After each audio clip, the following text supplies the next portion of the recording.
I'm gonna walk you through some kind of basic ideas, I think, but they seem to elude a lot of my students, and it was stuff that was hard. Those are lessons that were hard fought for me and hard won, fortunately. But I really think that acoustic guitar is an essential ingredient to a successful guitar player, and I feel like not enough time is probably spent talking about this as a basic, fundamental, starting point for our instrument, right? Getting the right hand to understand that it's the source of all energy in the guitar primarily. We can't rely on legato forever, unless you want just a shit ton of gain all over your sound. But what I want to talk about is playing like this kind of stuff.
So pardon me for taking off for a second or two, but I wanted to share with you how I figured out how to play over songs like that, maybe at a very shitty level, maybe about 25 years ago. That tune is, like a pretty basic folk song called "Been All Around This World." I heard it when I was a kid on Bear's Choice, the Grateful Dead record. It's like a kind of a compendium of songs that Owsley liked or had recorded, I guess, and had the hard to handle Pigpen version. How much have I practiced specific runs, or I'm improvising all that shit right in there. Happy Camel. But a lot of it's based out of hard fought lines, and but basically it's vocabulary that's just stacked up over the years, right? And I'm also thinking and aware of where I am intervallically along the instrument. So that's why I try to discourage people from playing with tablature. Tablature teaches you to be a scribe rather than a person who can improvise. There's a difference between a great, somebody who can read something to you and somebody who can talk you through a complicated point, right? It's one thing to read a lecture at somebody, it's another to have a conversation with them, because you can't predict what's going to happen all the time. So the guitar is kind of like that. It's kind of like golf. You have to play it as it lies. You back yourself into corners and you have to play your way out of them. So, or what's the other analogy I'll often make is, it's like that Mike Tyson quote, everybody's got a plan until they get punched in the face. You know, it's like, man, fighting your way through this instrument can be very challenging, all right? And I don't want anybody to think that I didn't struggle or that I don't continue to struggle with how to attack it and approach it, okay? So let's talk about what I was just playing over, okay? That's that song, Upon the Blue Ridge Mountains. Just a simple, there I'll take my stand. Now right there, that's right there, you can see that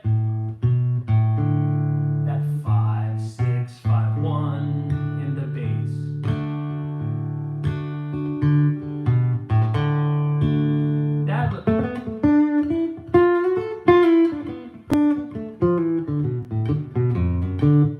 That's the sound we're looking for.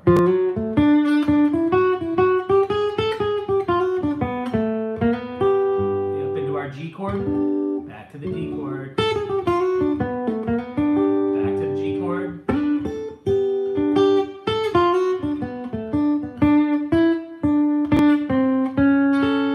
Up into our A.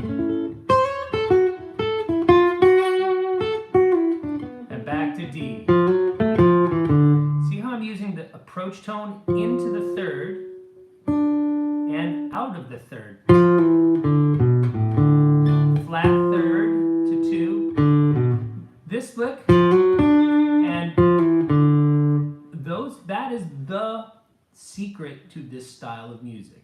That is what opens up playing major pentatonic without it sounding all sissified.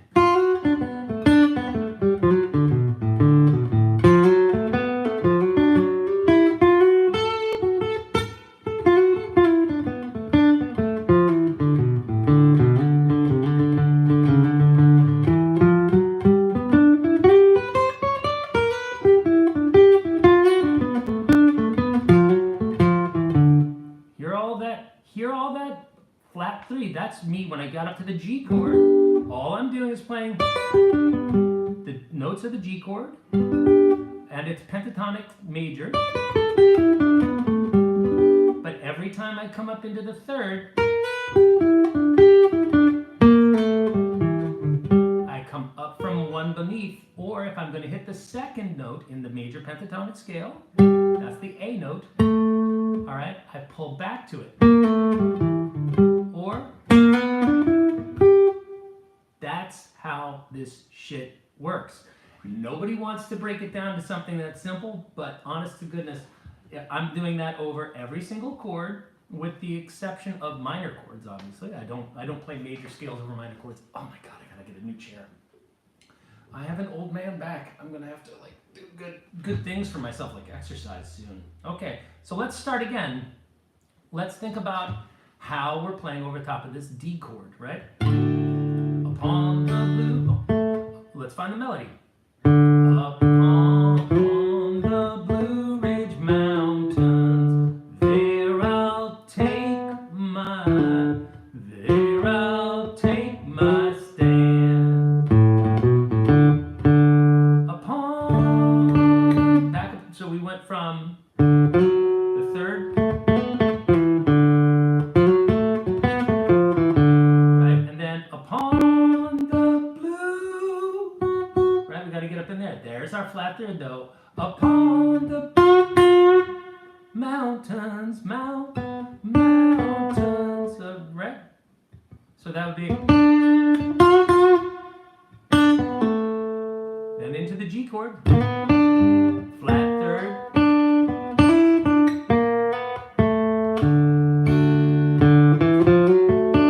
Right, back to the G. A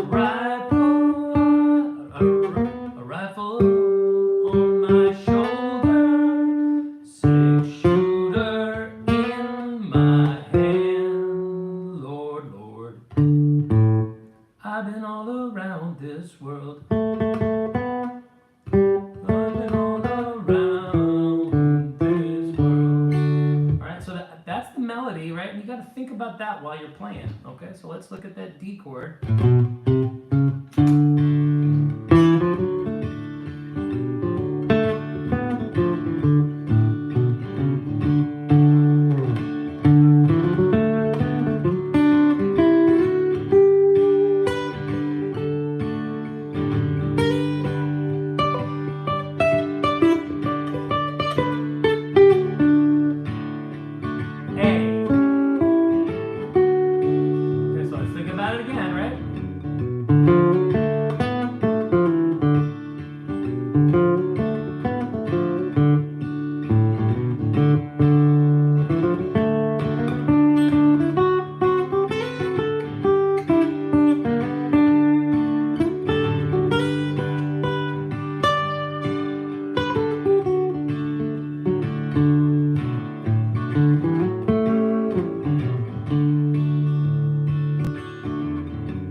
Turn it off.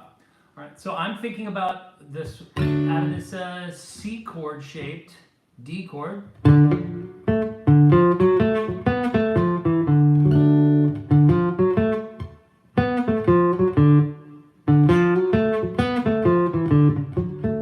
This is the essence of that melody, right? It's right in there.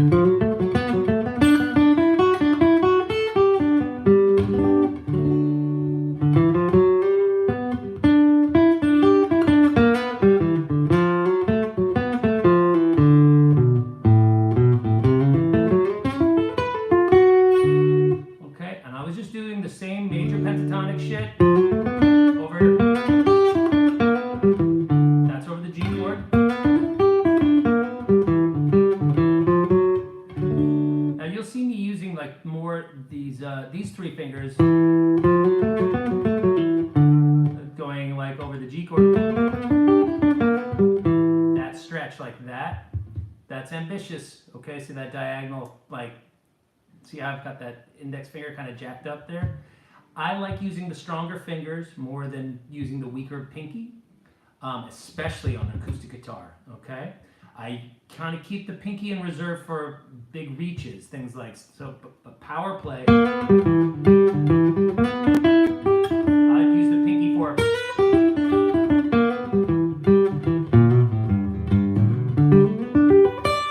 all that shit is major pentatonic flat 3. Flat 3, root 6, 5, 1. We want to think like New Orleans. It's kind of like a ragtime New Orleans kind of sound, right? So let's look at, again, out of each position, you got to know your.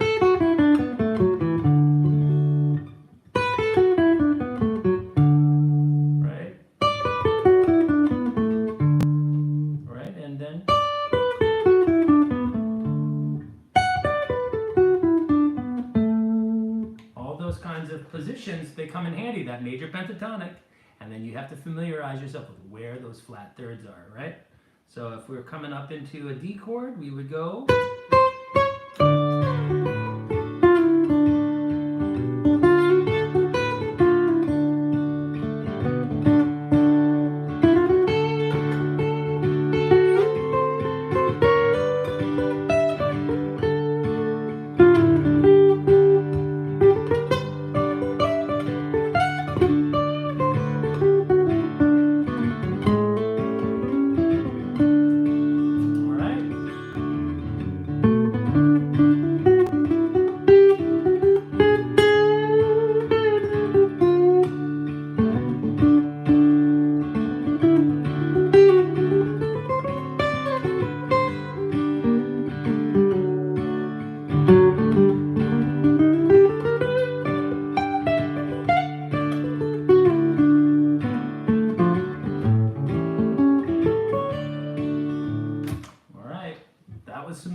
shit for sure, but let's talk about what's happening, okay?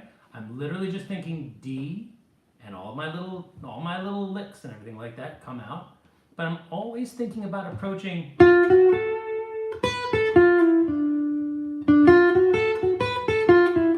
That's the core of everything I'm playing. Everything is built on top of that. So much like calculus is built off of the, how shall we say, like mathematical truths and those continue, like the transitive property of math. If this, then that, if this, then that, if this, then that. On and on and on and on it goes until you create this tower of belief, right?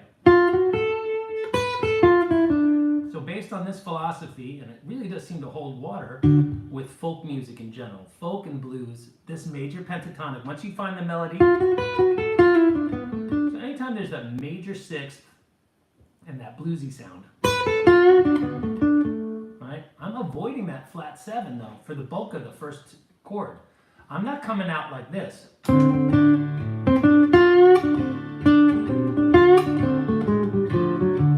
not going, not until right there, right before the four chord, okay? So from D,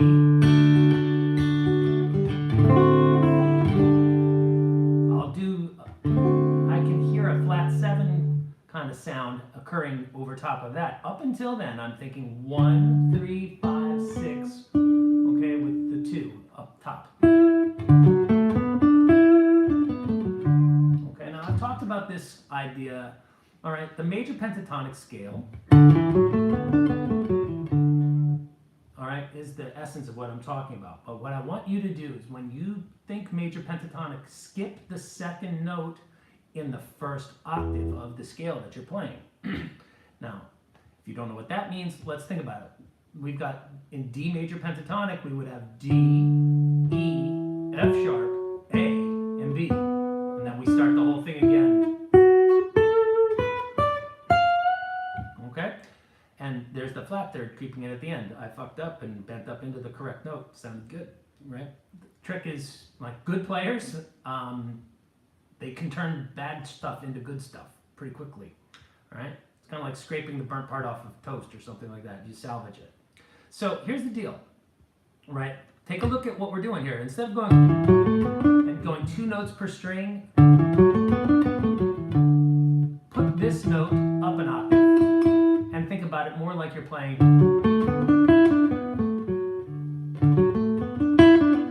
All right? This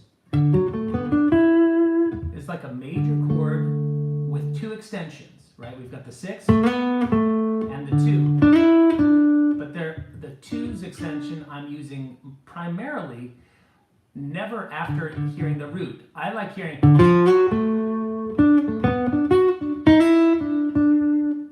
right? Right?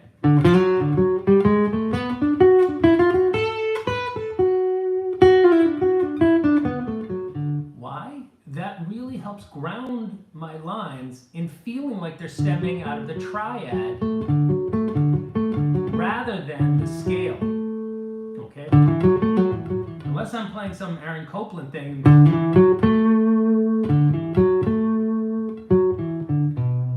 That kind of thing where it's like looking for like that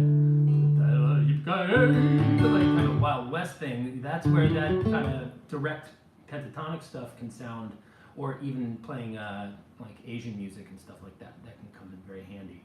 But I tend to avoid that too down in that octave. Look.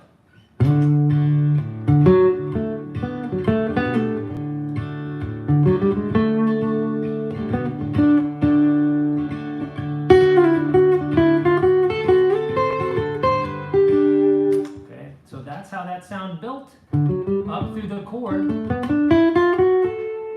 But finally brought the 2 in up here, not down here.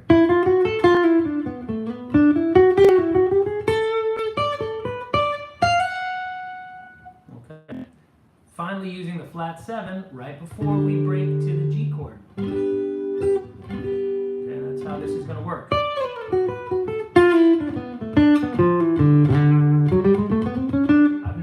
I've yet to hit the 2 in this octave. I might do that. me to the idea of the Lester flat G run as an essential. Damn, it really makes sense. Yes, it does make. Yes, it does. It's kind of like you. It's not that it makes the two shine for me so much as it makes the sound seem rooted in the chord that we're playing and its triad rather than its scale. And you know, as emerging players, we attach ourselves to scales and go, okay, over top of I'm going to play over a D chord, I'm going to play the D major scale, right? Okay, great, but then you sound like you're playing at a recital rather than melodies. Very rarely do melodies kind of just go.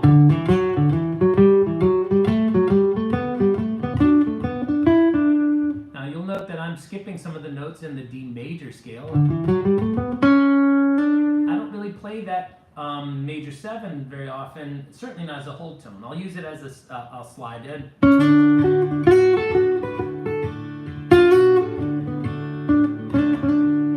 That kind of thing.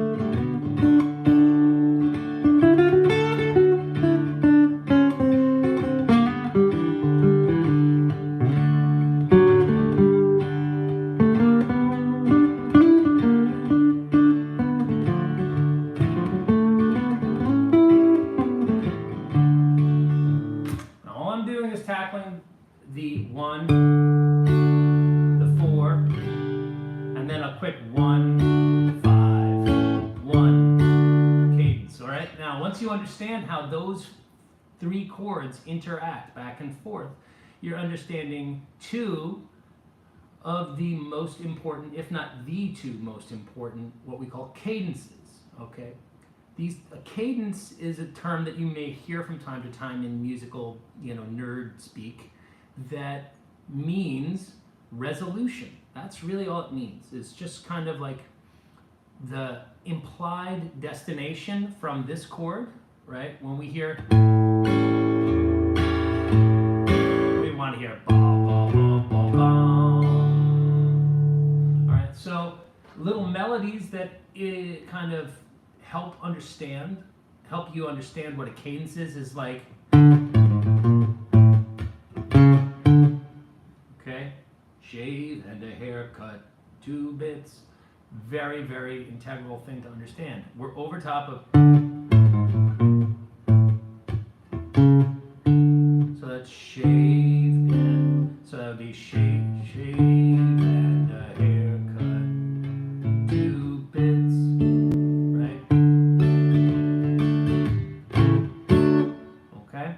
Now, a less square way of attacking the music could be through utilizing these G runs. Okay, now.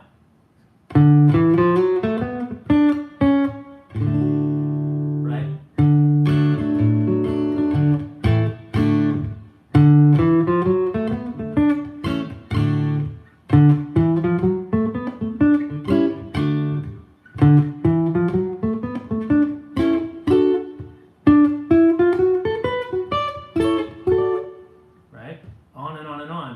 Familiarity of having the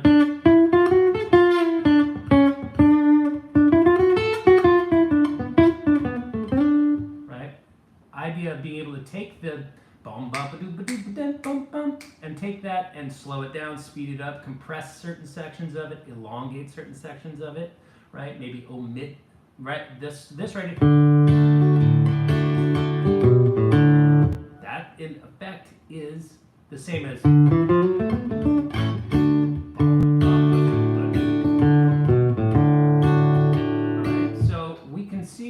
Over top of the Been All Around This World thing, the use of these patterns of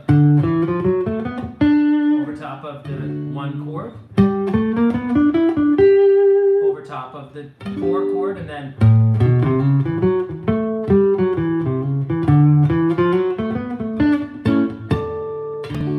okay, we're going to see that right here. I'll try to deliberately funnel my playing towards lesser flat G runs, okay? And they're called G runs because they stum out.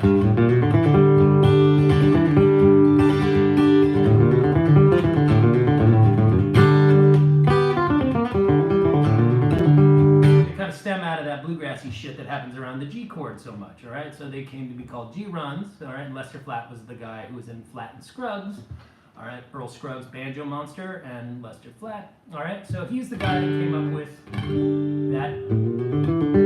It must be kind of nice to be like Chuck Berry, right? If people say, play Chuck Berry, you know what that means. If people say, these Lester Flatt G runs, you know, you have a lick attached to your name, that's pretty fucking dope. But anyway, let's look at it in the 3 chords that we're playing, okay?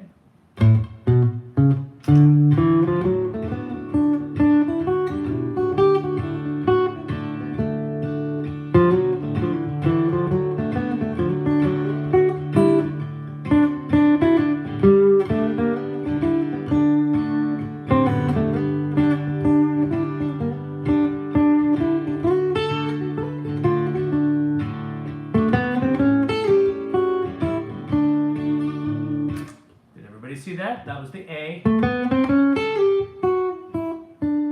Okay.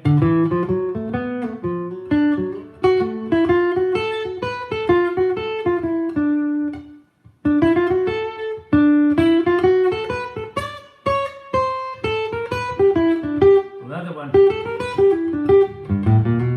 Right?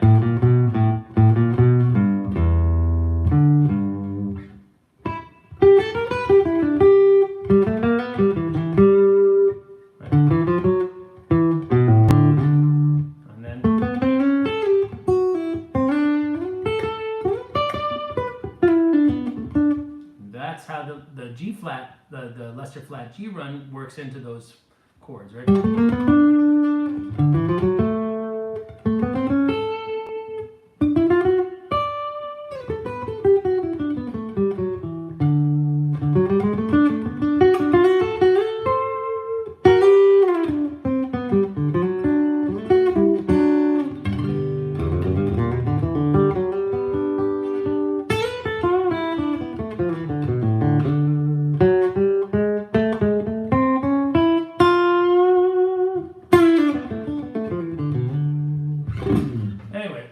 Wonderful sound to kind of learn to get under your belt, all right? But it doesn't just happen overnight, because we grow up playing guitar and learning like Sweet Home Alabama and thinking, oh, that song's in the key of D, but it's not.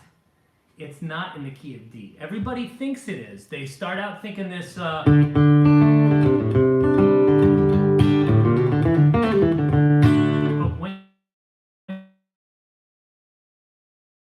down right down to it, man. What we're doing is really playing the 5 chord to the 4 chord to the 1 chord, and that's why when you hear the solo on over top of Sweet Home Alabama, the ideas that cat's using, right? That he said he came up with in a dream, right? He's thinking about resolving to the G, not to the D chord. Now, the funny thing is, over the years, Skinner has actually grown to resolve the song on the D chord, which makes people think, therefore it's in D. But when you play over top of Sweet Home Alabama and you go, I don't like thinking about it like that. I think about it as being like,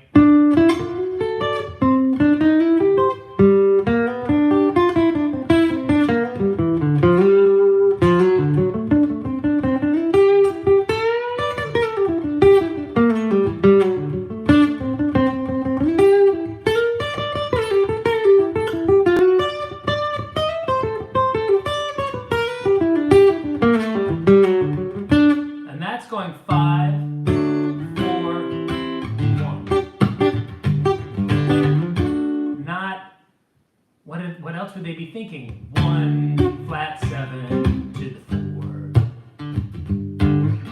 No, that's not the way that works. works. It's G major. Right? All right, so don't make the mistake of, playing blues over something that should be played with major pentatonic, not minor pentatonic, okay? What happens if we play, let's just for shits and giggles, let's see what happens if we play D minor pentatonic over top of this, D, instead of thinking D major pentatonic over top of this, and we'll do the equivalent over top of the 4 and the 5 chord. And I'm going to try my best to make it work, but yeah, man.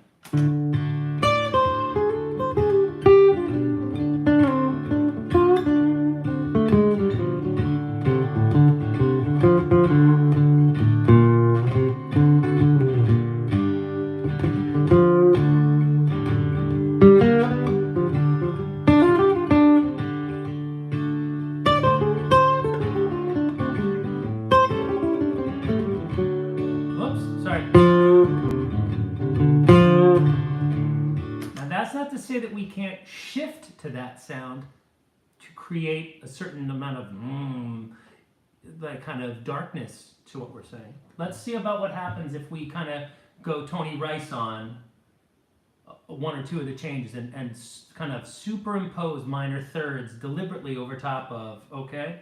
So,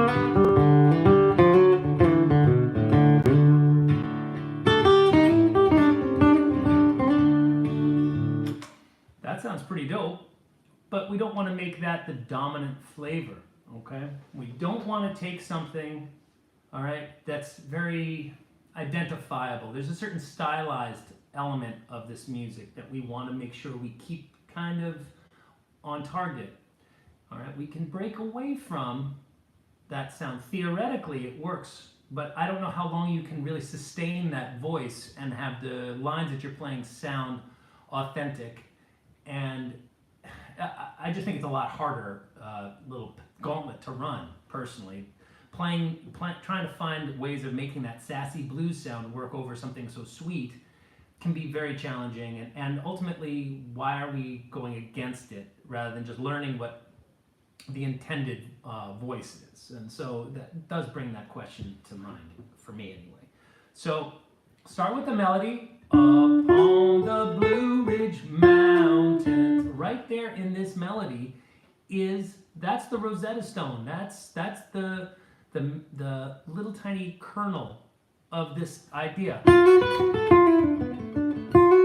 All right, flat 3 and the major pentatonic.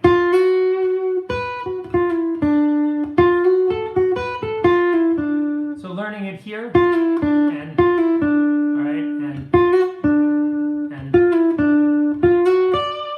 okay.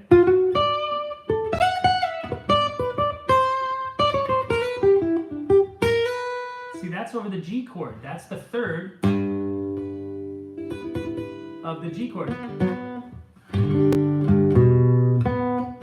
So when we go ba, da, da, da, blue note into the major third of the G chord.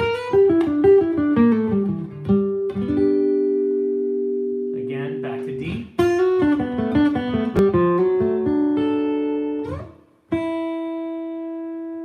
And then over the A chord.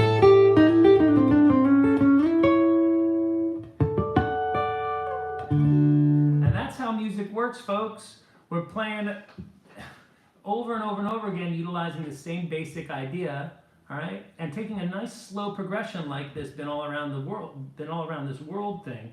A really interesting and helpful way of slowing everything down and giving you a big long runway. Think about how long you have to develop this D idea. 1, 2, 3, 4, 2, 2, 3, 4. 1, 2, 3. There's the 7 into the 4 chord, back to D. Back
everybody. I'm really happy to share with you what I know, and I'm going to go get my phone, and if anybody's got any questions, maybe we can do it right now live. If anybody's watching, I don't know if anybody's there. If anybody has any questions, I'm happy to field them live in real time.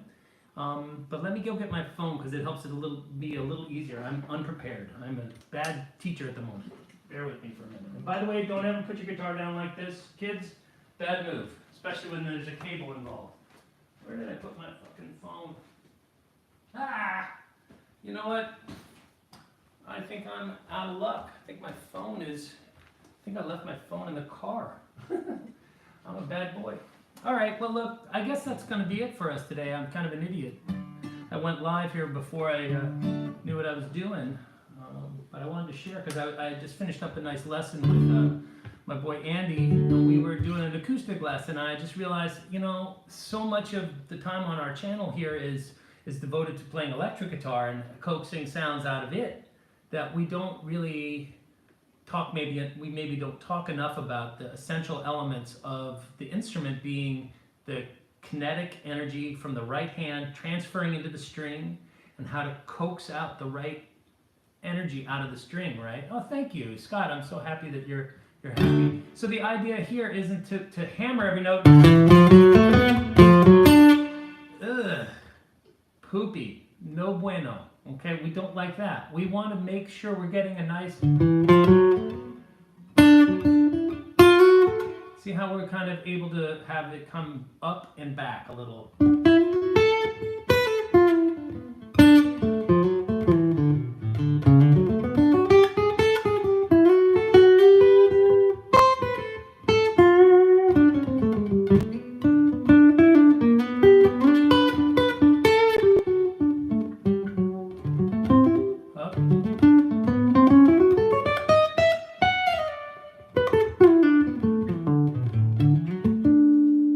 Got that direct Garcia sound going here that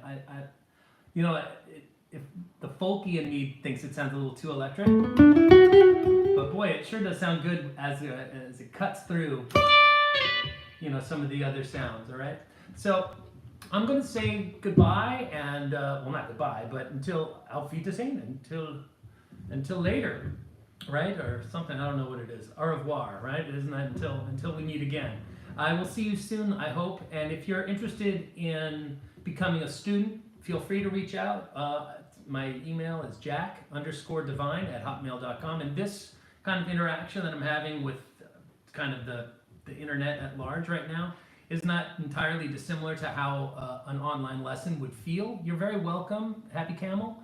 I'm happy to do, I like doing the freebie stuff like this, and obviously if you haven't spent enough time on my channel to find the playlist section, do yourselves a favor. There's a lot of good information if you like the way I approach talking about music and guitar in particular.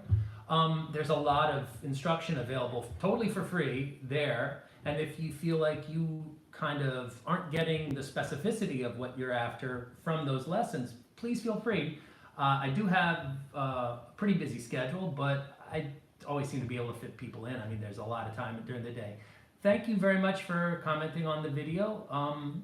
That Aiko video was a joy to make. Actually, it took a little time to kind of congeal my ideas around what I thought would be making the changes is a good little section of stuff there. It took me a while to figure out how to present that solo, because normally I would just wing it, right? But the problem with winging a solo is then you have to go back and transcribe your own work. So I just thought, all right, it'll be easier for me to figure out three kind of choruses of Aiko and like some keynote ideas, some of which I stole totally hand over fist from El Maestro. Now, granted, I am influenced by Jerry Garcia as well as a handful of other great guitar players, so I'm not a blues purist, but I do play a lot of blues. I'm not a jazz purist. I'm not even a Grateful Dead purist. I don't look at music in those terms. I look at it more in terms of what am I hearing? How can I add to that conversation and be respectful and stay on topic, right? There's something about certain players when they sit in, you can tell they're talented, but that they don't understand the context of the music that they're playing. So, for example, if I sat in with somebody playing straight ahead jazz, I would stick out like a sore thumb. All right, that isn't my wheelhouse. I could fake it for a tune or for a chorus or two, maybe. What dead tunes have I played more than any other? I can't get into that, but probably the bigger songs. You know, you know, Birth of Scarlet. You know, whatever. You know, like over and over and over again. You know, I'm the man just doing it for the music. Kinda. I mean, look, I do make income from teaching people, but not enough to like pay my rent or put my kids through school. There are easier ways to make more money for sure than playing music, but I do enjoy it very much. So thank you and for watching and caring. And if you want to reach out for lessons, like I said, jack_divine@hotmail.com is the way to get to me. Okay. Everybody always asks, but I always put it in the lesson somehow. But I think it's that I usually mention at the end of the lesson. All right, so until we meet again, good folks, thanks for tuning into another episode of Office Hours, and or boredom, depends. It's passion or boredom. I can't tell what it is. Somebody's writing that's passion, which I mean I am passionate about music, but on the same token, there's a part of me that can't help but see the thing is that I really don't have anything else going on at the moment, so I just did this. All right, so I'll catch up with everybody soon. All right, peace.